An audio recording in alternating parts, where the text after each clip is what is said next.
as we have people continue to join us, I will go ahead and get us started. My name is Claire Sturm, and I'm a project manager with the Wildfire Commons. We're excited to have today's webinar featuring PyreCast with the full team here that's going to be telling us all about PyreCast. And a little bit of background to get us started. PyreCast is a product of the California Energy Commission, sponsored by PyroGen's project, and is the next generation wildfire forecasting platform designed to help utilities, emergency managers, and communities stay ahead of rapidly evolving fire risk.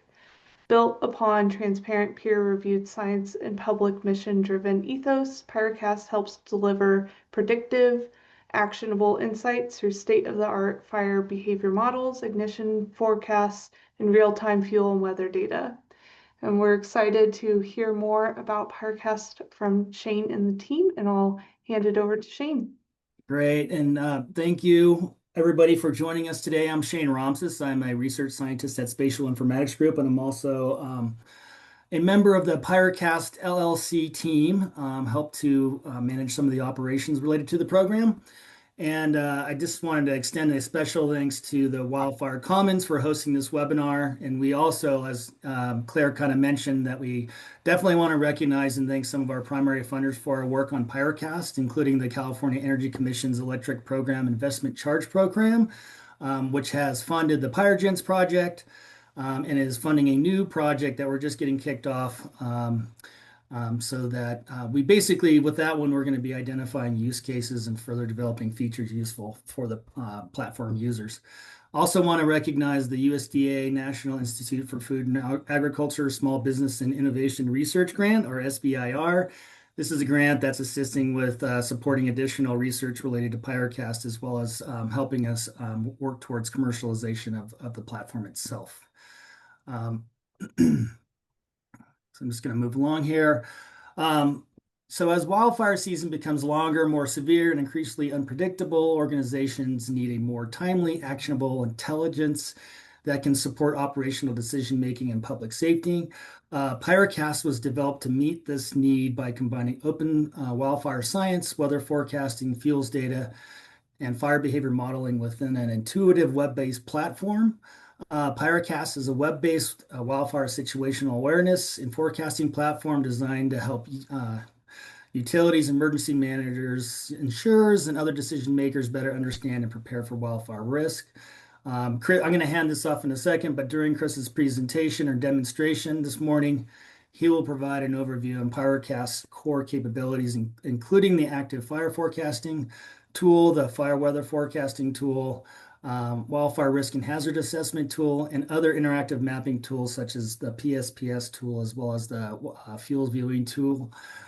Throughout Chris's presentation, he will highlight PyreCast's commitment to open science, transparency, and practical operational value. And we look forward to showing you how PyreCast can help organizations move from reactive wildfire response to proactive wildfire preparedness. And so with that, I'm going to hand it off to you, Chris, and I'll let you take the controls on the, I guess, the dashboard here.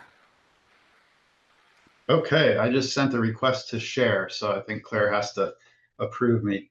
Yeah, thank you, Claire and Shane, for that introduction, and thank you, everybody, for joining. As Shane had given a nice introduction for, I'm going to walk through the PyreCast tool in this or in real time. So basically a live demo as opposed to using canned slides. That's I think a little more interactive way to demonstrate the capabilities of the tool.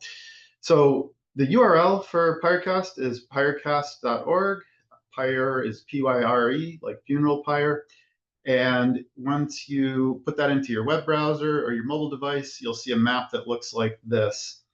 And what it's doing is it's orienting to the continental U.S. and in particular where there's actively burning fires. We're still relatively early in the quote-unquote fire season, so there's only a handful of fires out there currently on the landscape. And before I get into the different forecast modes in PyreCast, I want to just go over some basic navigation, starting with the base map. So in the lower left corner, you'll default to the map box streets map. The one that I like to use primarily is satellite streets, which is satellite imagery with place marks and roads and other things like that that help you get oriented on the landscape. There's a few other options as well, but generally we're using satellite streets or streets. They're kind of working upward from the bottom left. There's a number of optional layers that can be turned on and off, and starting with live satellite view. So this is from GOES 19 imagery. So it's showing the current state of the atmosphere, and this updates about every 5 minutes. So this is just a real-time snapshot of what's going on out there. This is really useful, especially as we get a little bit deeper into fire season, for real quick glancing at which fires are active, potentially producing smoke columns, things like that. Going up a little bit higher, we have some heat detection boxes that can be toggled on and off. So this is satellite-based heat detection from several different satellites with MODIS and VIIRS sensors. And you can see there isn't a whole lot of activity out there right now for early June. And we also pull in infrared perimeters, so IR perimeters, basically for the current year. So this resets in January of every year. So a lot of the fire activity to date has been in the Oklahoma Panhandle and the Plains states, including some big fires earlier in Nebraska. So this just provides a way to look at, basically what fuels are black already this year because they've burned. As Shane mentioned, this project was initially funded by the California Energy Commission, so there is a bit of a utility risk component to it. So we can toggle on and off the transmission lines from the Homeland Infrastructure Foundation level data set.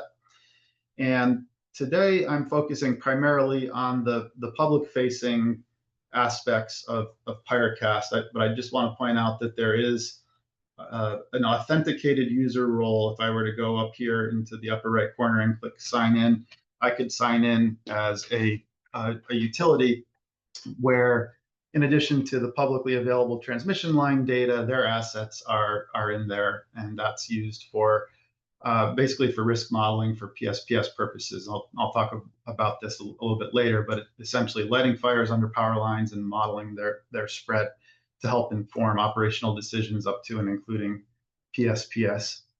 There's a few basic administrative boundaries, so U.S. counties, states, that type of thing. So these layers can be toggled on and off as needed, to provide whatever information is relevant for what you're trying to accomplish. Going into the upper right corner, there's a few other things that can be toggled on and off. We don't have any red flag warnings right now, so if I click this box, it's going to say there are no red flag warnings at this time. If there were, they would show up on the map along with a dialog box showing what NWS is saying about that particular red flag warning.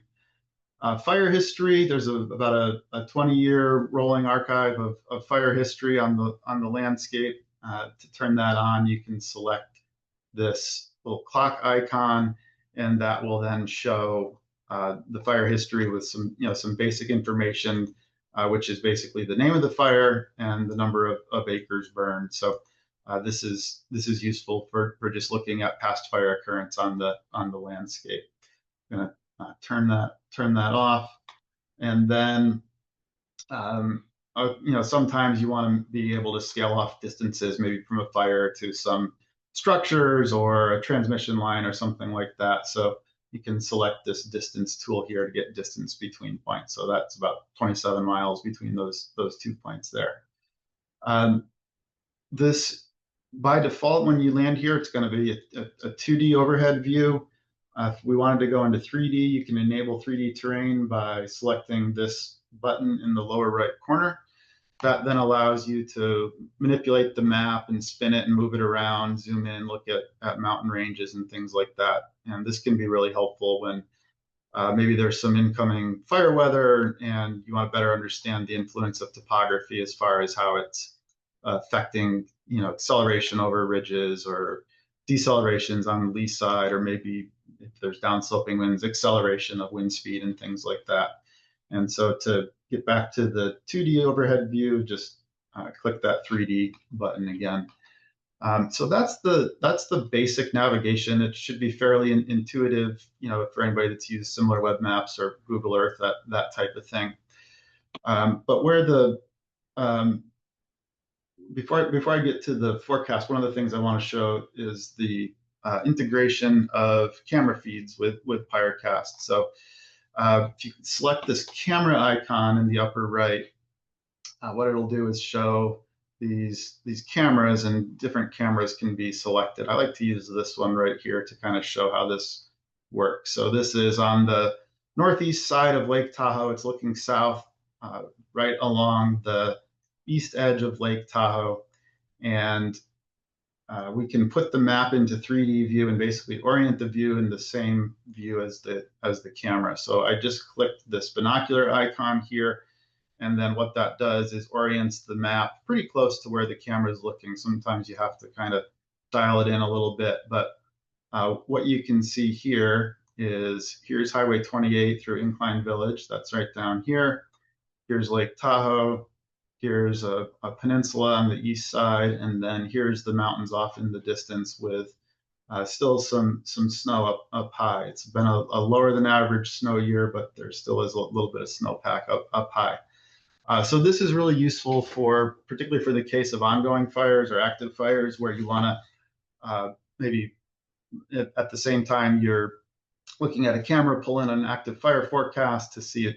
Is the fire spreading per the model in the same way that we're seeing it in real time in the cameras. So these images do update in real time with about a 1 minute cadence. So I just wanted to show that, and then we can close that window, get back into the 2D overhead view.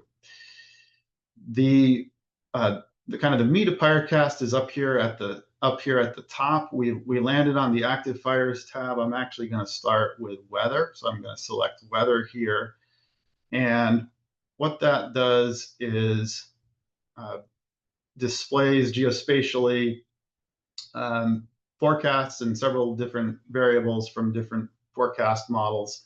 So the available models are here. This list is growing. So the usual operational forecast models, NBM, HER, GFS, NAM, and then some regional models, or a regional model in CANSAC WRF, which is a high resolution WRF model that covers California and Nevada, provided by Tim Brown at Desert Research Institute.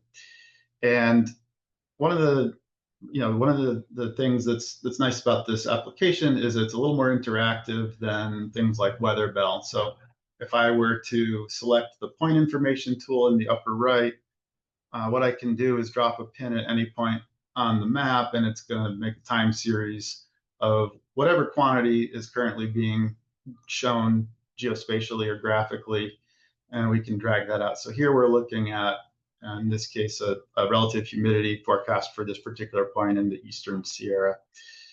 So I'm going to go back to the National Blend of Models, which has CONUS coverage, pushes up a little bit into Canada as well.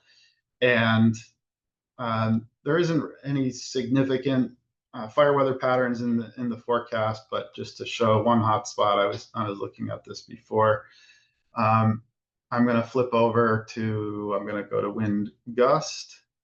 And so we have a little bit of elevated wind gusts coming later this week into the weekend. So this is, for kind of, here's Boise, here's Mountain Home. So this is just south of all that. It's showing, some elevated gusts up to, 40, maybe 42, 3, 4 miles per hour, something like that.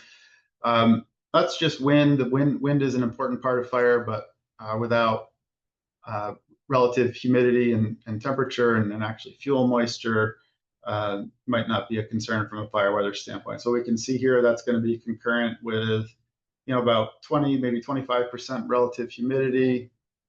Temperatures are going to be in the maybe 70s to low 80s. And we can combine that into a single measure of fire potential in the Fosberg Fire Weather Index. This is a fuel independent measure of fire spread potential, meaning it doesn't depend on it doesn't consider, I should say, the specific fuel model on the surface at a particular location. It's basically the combination of sustained wind speed, relative humidity, and temperature, which is fine dead fuel moisture, and how those influence fire potential. And the rule of thumb for Fosberg is that 50 or higher for 3 or more hours is of concern from a fire weather standpoint. So at least in this particular area here, there's a little bit of fire concern probably into the weekend. And I wanted to just show a couple other sort of navigational things. Opacity can be dialed up or dialed down. 70% is usually pretty good, as you can see some of the underlying terrain or map, and still get an idea of what the forecast is showing.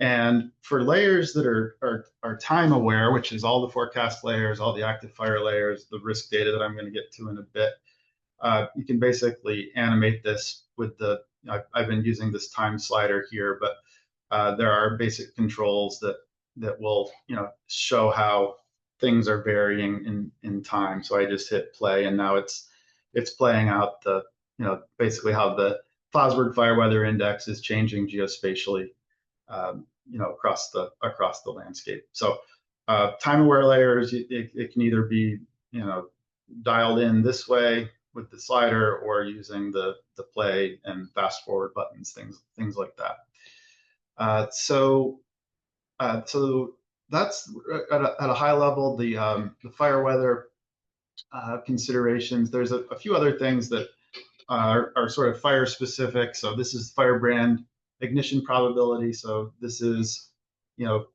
basically the combination of fuel bed temperature and dryness as related to ignitability. It's actually the National Fire Danger Rating System ignition component. And so it's showing an estimate of the probability, if there is a firebrand or spark that contacts a receptive fuel bed, that a fire occurs that requires suppression. So that's what this is showing. And then these ups and downs, these diurnal variations, are caused by temperature being at its highest point during the mid-afternoon, along with relative humidity, usually at its lowest point. And then in the overnight hours, the opposite happens. Temperature comes down and relative humidity comes up, leading to a lower firebrand ignition probability. So that's the main thing the fire weather forecast is used for. And one of the use cases for utilities would be to pick a particular area, maybe here outside of Reno, just as an example, where there's a transmission line, and if there's elevated wind or other concerns in the forecast, this is a pretty quick way to get some detailed information across multiple models. We're showing NBM. We could flip over to her, look at wind gusts, that type of thing. So this is the main utility of the weather forecast tool. Moving on to active fires, which is where we started. I'm going to just clean up the map a little bit. So as I said, there isn't a whole lot of fire activity right now. There's a few fires on the landscape. The Seven Cabins fire here in New Mexico, ignited a few weeks ago when a medical transport plane crashed, unfortunately killing 4 people on board. It's been burning in a pretty remote area for some time now. So what I did here is I just turned on the IR perimeter, which is this red blob. You can turn that on and off here with the 2026 perimeters. And then I've turned on, I'm going to just use VIIRS actually. I'm going to turn off MODIS. So the blue that's showing under each of these points is a heat signature that was detected by one or more satellites that have VIIRS sensors on them. There's 3 up there currently. And the colors are scaled in a way that the cooler colors correspond to detections from longer ago, and the warmer colors, the yellows and oranges and reds, are more recent detections. So what this tells us is that for the Seven Cabins fire, the north edge is basically contained. There hasn't been any fire activity on that in quite some time. The fire then spread to the west. This edge looks pretty well buttoned up as well. Maybe there's a few hot spots in the southwest part, but there's been some heat detected recently on the south flank here, as well as the southeast part. So what the active fire forecast model does is it pulls in this hotspot data and through a series of algorithms figures out where the fire is cold and where it's hot, meaning where is it actively burning. And that's actually a pretty important part of active fire forecasting. If you don't get the initial fire where it's hot and where it's cold right, you're not going to get the forecast right. So if we had the fire spreading off of this north part, just as an example, where it's cold, then that forecast is not going to be realistic. So just as with the weather layers, the active fire forecast responds to the time slider and or the time buttons at the or the controls at the bottom. And so our legend here in the upper left is showing basically where the fire has burned in time relative to the time shown in the time slider. So this is for 2 days from now at 10 o'clock at night, that the fire is going to generally be relatively inactive overnight unless there's some frontal passage with some winds. But if we get into later in the day on the 5th, you can see that fire is starting to spread from those hot spots that were detected with satellite. So it's showing the progression of that, and then typically the fire is going to die down overnight, and then if I keep going forward here, the next day it's going to pick up again and start spreading. And so that's what we're seeing here. So this is the modeled unsuppressed spread of the fire.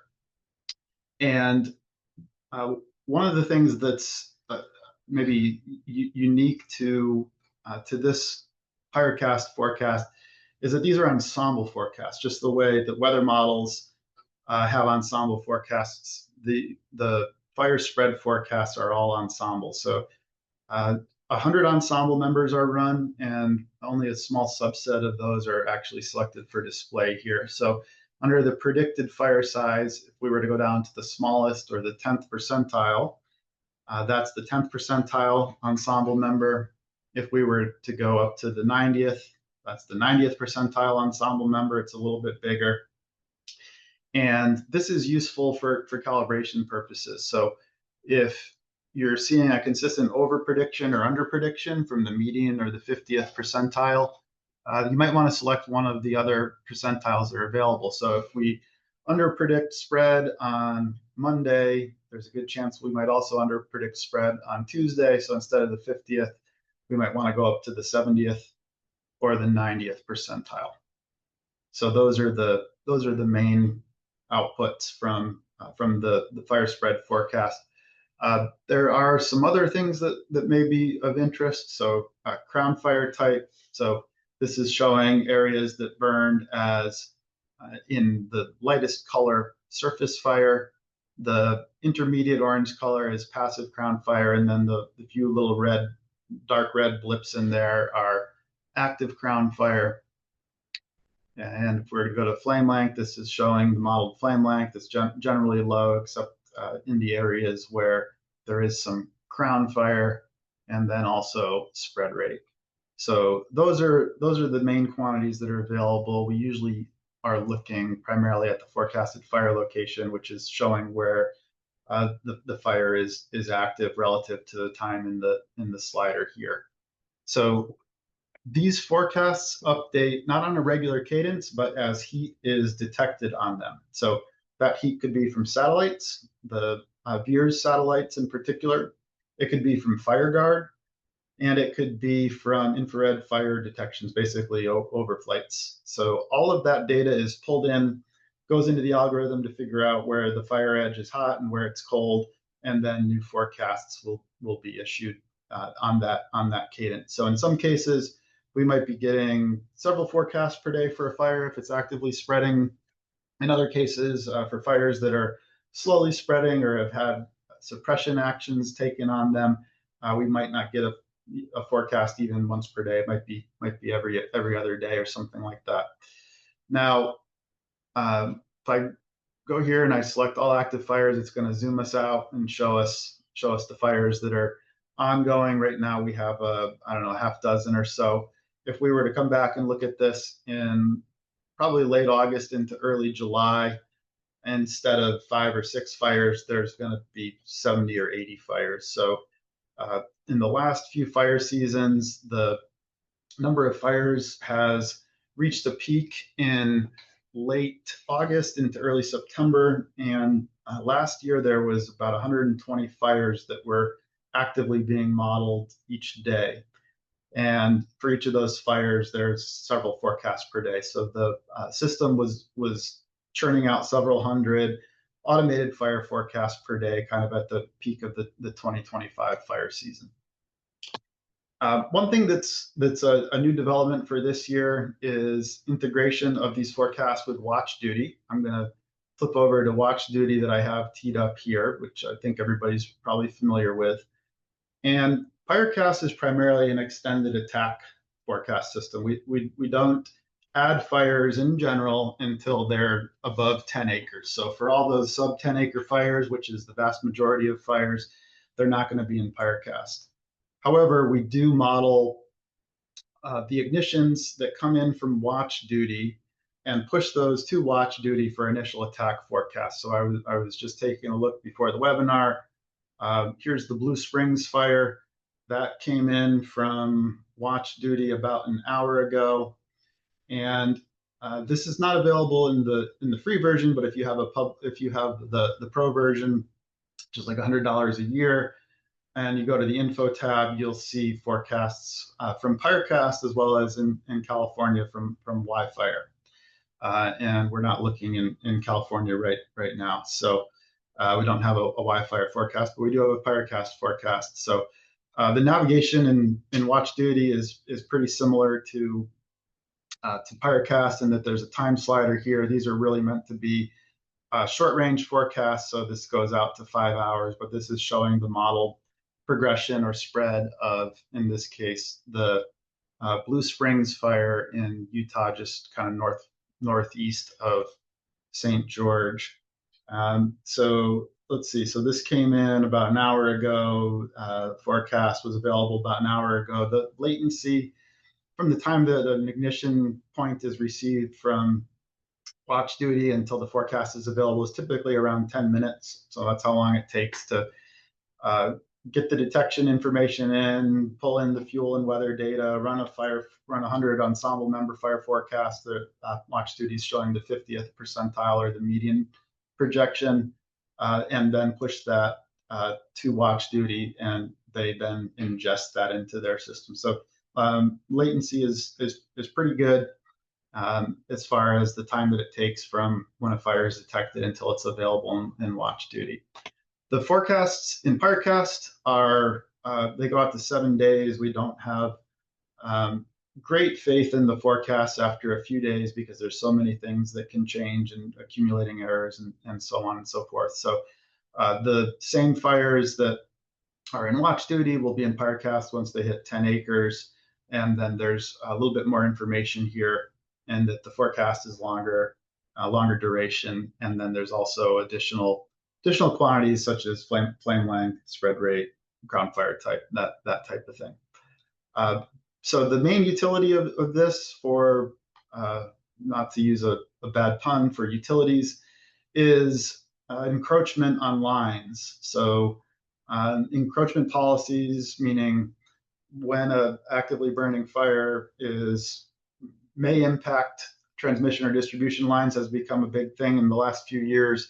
And so there are several utilities that are using this to look at the timing, and what really the first question is if or will fires impact overhead lines, and then the second question is when and where would that happen. So that's how this is used in the utility sector. And I want to transition over from active fires here to the risk tab. I'm going to just select risk, and then that's going to zoom us out. So as Shane mentioned, This was initially funded by the California Energy Commission, so to some extent it still is a little California centric. That's why we have some information over here and not for the rest of the continental US. I'm just going to clean up the map a little bit.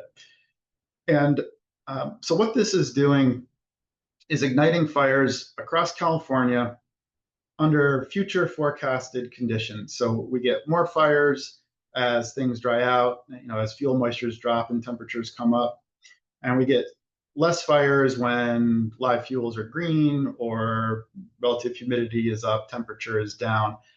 So what this map is showing is a relative burn probability for fires igniting at different points in the future. So if I go out, I guess are we on tomorrow, the 3rd, or are we on the 4th here? We're on the 3rd. So this is for fires igniting tomorrow around 11 a.m. Pacific time, and that's just showing based on past fire occurrence, as well as the current level of dryness and the weather forecast, the areas on the landscape that are more likely to burn than others. And this is from all cause fires, meaning everything from vehicles to power lines to campfires and all the other things that can cause fires. Under the output, where we default to or start out on relative burn probability, we can select fire area. And so this is a map of the modeled 6-hour fire size across tens of millions to hundreds of millions of ignitions at different points in the future. So if we wanted to get an idea of the modeled fire size, we can select the point information tool, pick a point on the map, and this is showing an estimate of the modeled unsuppressed 6-hour fire size. So if we go into the overnight hours, so here's at 6 a.m., much lower modeled fire size than if we go to the middle of the day. So this is for fires starting at 10 a.m. Similar to fire area, we can look at the number of impacted structures. So this is basically a measure of where, if fires start on the landscape, in this case tomorrow at 10 a.m. Pacific, they are likely to impact structures. So this is showing, wildland urban interface areas. And if I dial back the opacity, I just selected this area at random, we can kind of see why, there's structures interspersed throughout this area. It's a classic maybe intermix to interface type area, and I can dial the opacity back up. So this is meant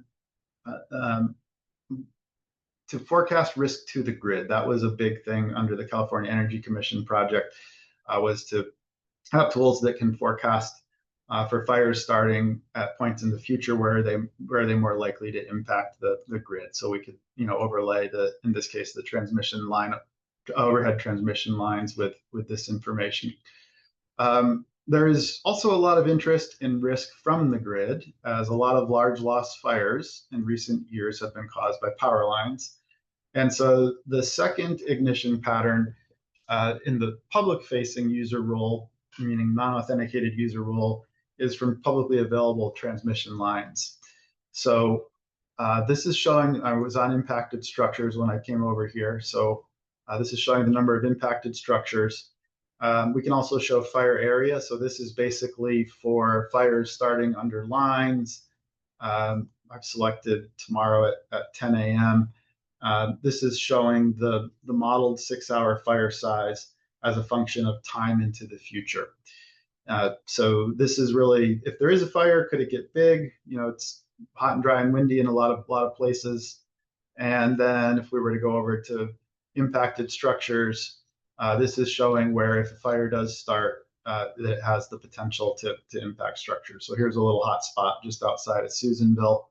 And if we wanted to understand better why that's the case, we could select the relative burn probability layer, which is showing the modeled 6-hour fire footprint for fires igniting underneath overhead lines.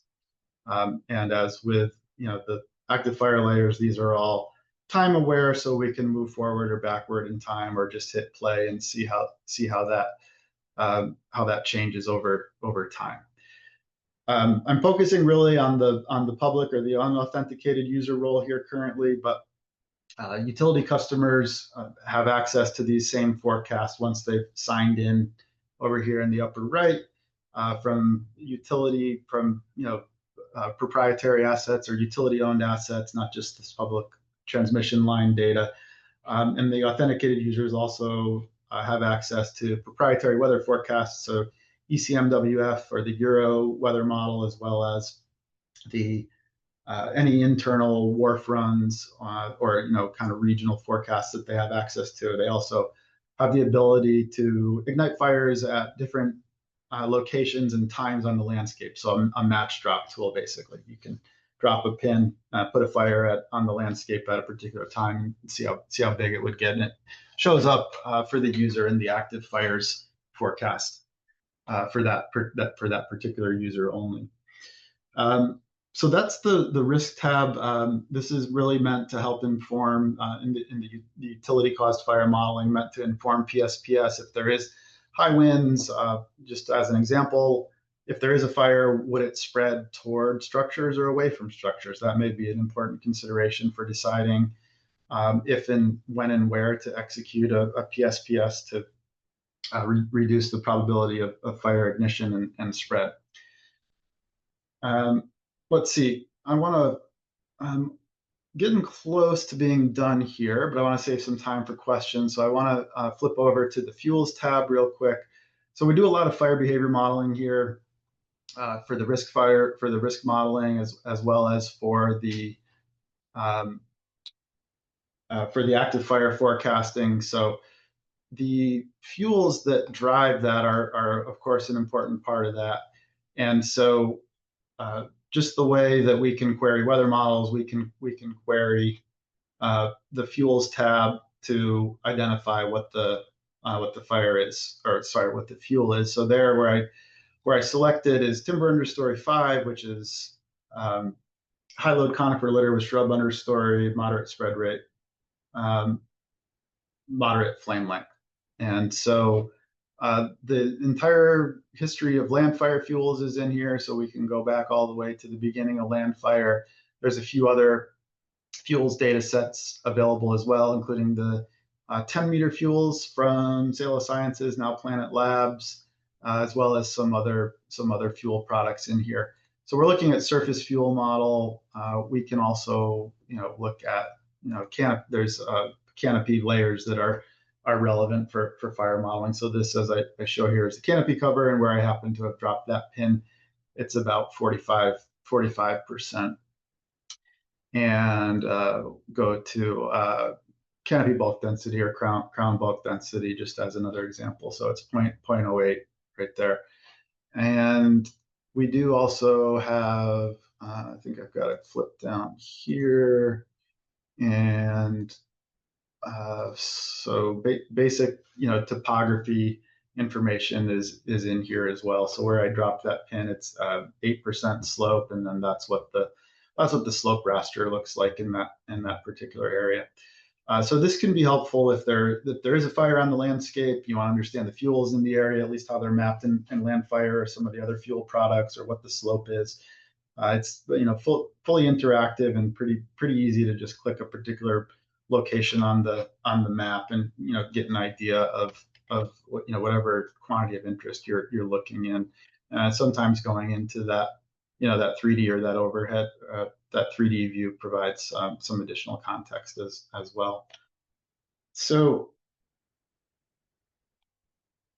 all of the data that I've shown today is publicly available, and there's a few different ways that information can be accessed. So if you go to data.pyrecast.org, and you'll see this GIS data downloads.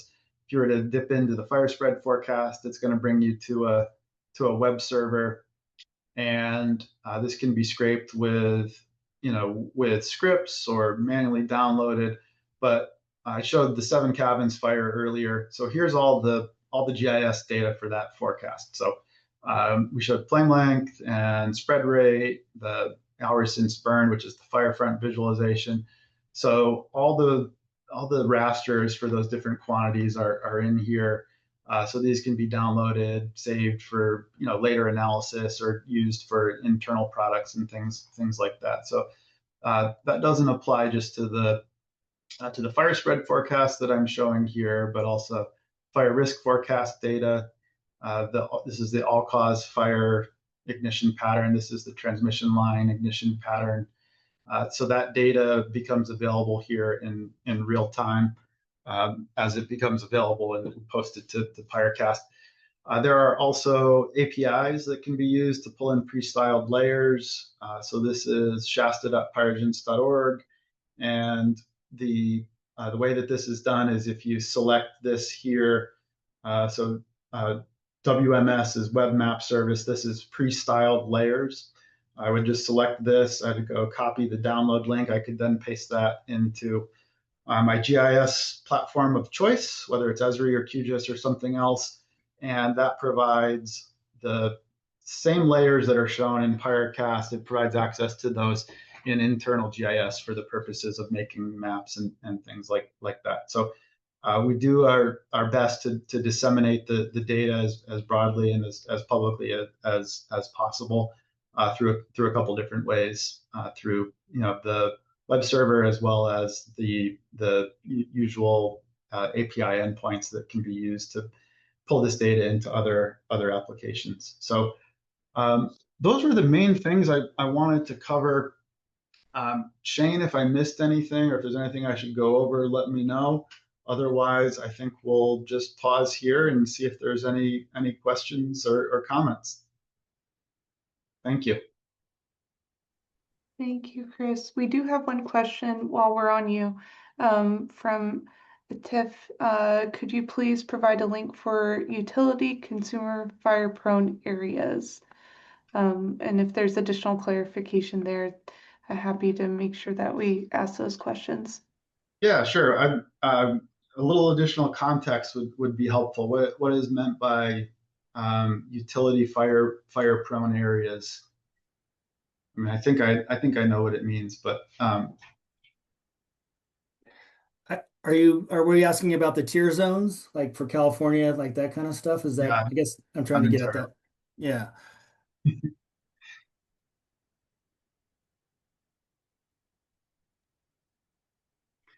Well, I can just provide some additional context. So, with regard to utility fires in particular, there was a regulatory mapping process by the California Public Utility Commission that started back in 2014 that developed what has been called the High Fire Threat District map that divides the landmass of California into three different buckets. Tier 3 is the highest risk or extreme risk. Tier 2 is elevated risk, and then Tier 1 is everything else. So that mapping has been done and is available for publicly available for download. There's GIS data on the CPUC website, and that is more closely aligned with what we would call a planning model, meaning it's meant to depict risk from utility-caused fires over long periods of time, years to decades.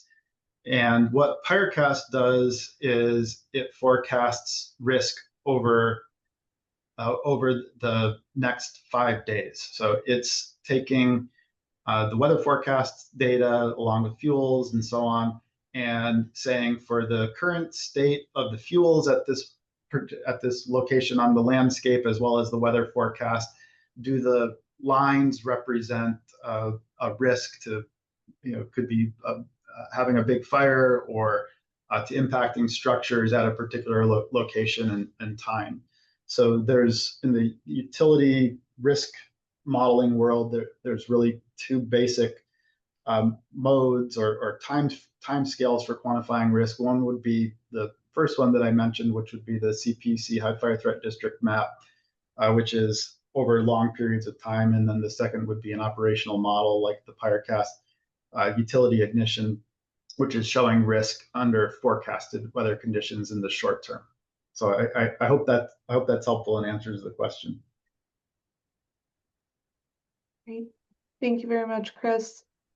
And I know, Shane, we have a plan to hear from you one more time, maybe what we can do is hold Brett's questions and some other questions that are coming in until you have a chance to kind of give us what's the call to action as the folks here start looking into PyreCast. Sure, thank you, Claire. No, I just had just a couple parting shots for you in that, all of this information that we're pushing into PyreCast, it's open source information. We're continuously testing and validating and working with our research community to kind of help improve the outputs that we generate, whether they're inputs or outputs. We're consistently working through and modifying and updating kind of the science that's behind PyreCast. And I guess for us, we feel strongly that this lends itself to scientific defensibility and obviously for transparency for our stakeholders. And I think from a regulatory compliance standpoint for our utilities, that's really important that they have something to point to help them better justify and basically make the case for the use of this information. I think Chris made a pretty good, several good points in terms of how PyreCast supports both PSPS planning. It could support risk-based asset management, emergency response coordination, and then infrastructure protection. For the utilities that are currently probably invested in another system or don't have a system at all, we feel like PyreCast can provide kind of an initial starting point to get their situational awareness system up in place. It could supplement, use side by side with their existing situational awareness platform, or if like cost or anything else are prohibitive, it might be a source to help replace your fire awareness system. And I think the way that we've designed this thing is it's really easy to use. And so that's really kind of the parting shot there. And then I just want to say thank you again to Claire and Wildfire Commons, and then Chris, of course, and then the whole team behind PyreCast. And yeah, please, this is really the opportunity to ask any questions. I think this is being recorded. There are some resources that Chris kind of laid out. And so if you wanted to kind of, explore either the API or the data repositories or just basically interface with the platform itself, here's some where you can find the platform. You can scan the QR code here, and basically that'll take you right to the platform. Or otherwise, if you had any follow-up questions, we have some. You can reach out to us at pyrecast.com, or you can contact us. We're pretty easy to get a hold of. Usually, I'm the first person people touch on, but yeah. Anyway, that's all I really had to say. And it looks like there's several new questions and comments in the queue here for you, Claire. Yeah, thank you very much. All right. Well, we are excited to hear questions from the community. Let's start with Brett. We have a question around, is Wildfire model an ensemble of minimal travel time runs from Flame Map similar to FS Pro? Yeah, I can talk through how that's done. So Wildfire is a sort of an acronym, but not really an acronym, for Eulerian level set model of fire spread. So the Eulerian level set model or method is a way of tracking curved surfaces on a grid. In this case, that curved surface is the fire front. So Wildfire does not use the minimum travel time concept that is what's used in Farsight, and now that's part of FlamMap. It's basically calculating the spread rate at every point along the fire perimeter and using the level set method to track progression. But it does produce very, very nice smooth isochrones or time contours for fire fronts. So the ensemble piece of that is done by perturbing the inputs that go into the model. So that's wind, fuel, moisture, and then some of the stochastic or probabilistic aspects of the model, which is things like spotting. So the ensembles are constructed through perturbation of the inputs, but the underlying fire spread model isn't using minimum travel time. It's using the Eulerian level set method for tracking fires on the grid. Hope that answers the question. Thank you. Thank you, Chris.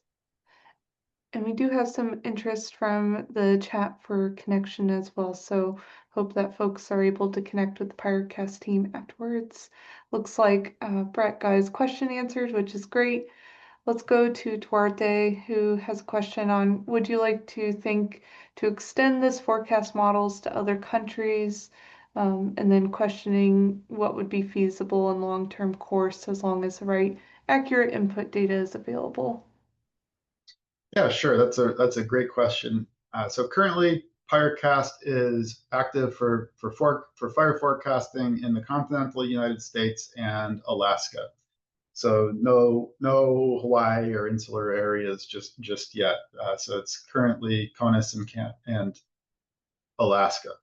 However, we are pushing up into Canada this year. There's been a lot of work done over the last few months to modify the underlying fire behavior models to basically be able to speak Canadian.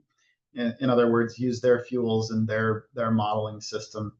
And that should be active here pretty soon. Actually, we've been doing some testing, and so Canada will be in PyreCast for active fire forecasting this year. We have, and Shane may be able to speak to this a little bit more, but there are also there's some work in progress now to expand to Europe in particular. But for 2026 fire season, we're really focused on pushing up into Canada. And Shane, if you want to speak to some of that additional expansion, by all means, please go ahead.